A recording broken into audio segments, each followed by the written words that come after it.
అవి పక్కన పెట్టుకొని మీ తప్పులు పక్కన పెట్టి మీ తప్పులు దాచిపెట్టి కాలేజ్ వాళ్ళ మీద మీరు నిన్న చేసినటువంటి వీరంగం అన్నది తప్పు. దీన్ని మేము తీవ్రంగా ఖండిస్తూ ఉన్నాం.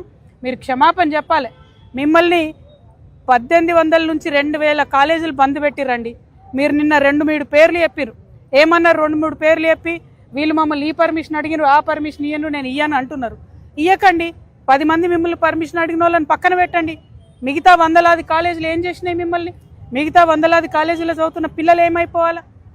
వాళ్ళ భవిష్యత్ ఏమైపోవాలా? అది ఆలోచించమని నేను ప్రభుత్వాన్ని డిమాండ్ చేస్తూ ఉన్నాను. ఖచ్చితంగా కాలేజ్ యాజమాన్యాల పక్షాన మేము నిలబడతాం.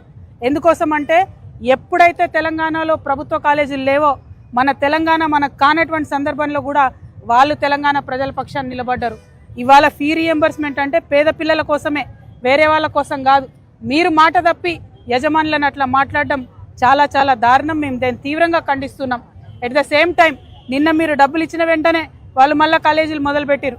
మేము కాలేజ్ యాజమాన్యాలను కూడా రిక్వెస్ట్ చేస్తూ ఉన్నాం, ఏదైతే టైం పోయిందో పిల్లలకు సరిగ్గా దయచేసి చదువు చెప్పండి, పిల్లల మీద వివక్ష చూపించకండి. అవసరం అనుకుంటే మీ పక్షాన మేము పోరాటం చేస్తాం. అదేవిధంగా ఇవాళ వరంగల్లో, ఉమ్మడి వరంగల్ హన్మకొండ జిల్లాల్లో అనేకమైన సమస్యలు ఉన్నాయి. ఈ 2 రోజులు మేము ఇక్కడే ఉండబోతా ఉన్నాం. జాగృతి జనంబాట పేరుతోని అన్ని నియోజకవర్గాలు 5 నియోజకవర్గాలని కూడా తిరిగి పరిశీలన చేస్తాం. ఇక్కడ ఉండేటటువంటి సమస్యల మీద ప్రభుత్వం యొక్క దృష్టిని ఆకర్షించి వాటిని పరిష్కరించడానికి మా వంతు ప్రయత్నం చేస్తాం. అనేకమైన విషయాలు ఉన్నాయి. అవన్నీ కూడా 2 రోజుల పర్యటనలో పత్రికా మిత్రులందరితో కూడా షేర్ చేసుకుంటాం. మళ్ళొకసారి ముఖ్యమంత్రి గారు తన వీధి రౌడీలాగా మాట్లాడేటటువంటి భాషను మార్చుకోవాలని డిమాండ్ చేస్తూ ఉన్నాం. Thank you.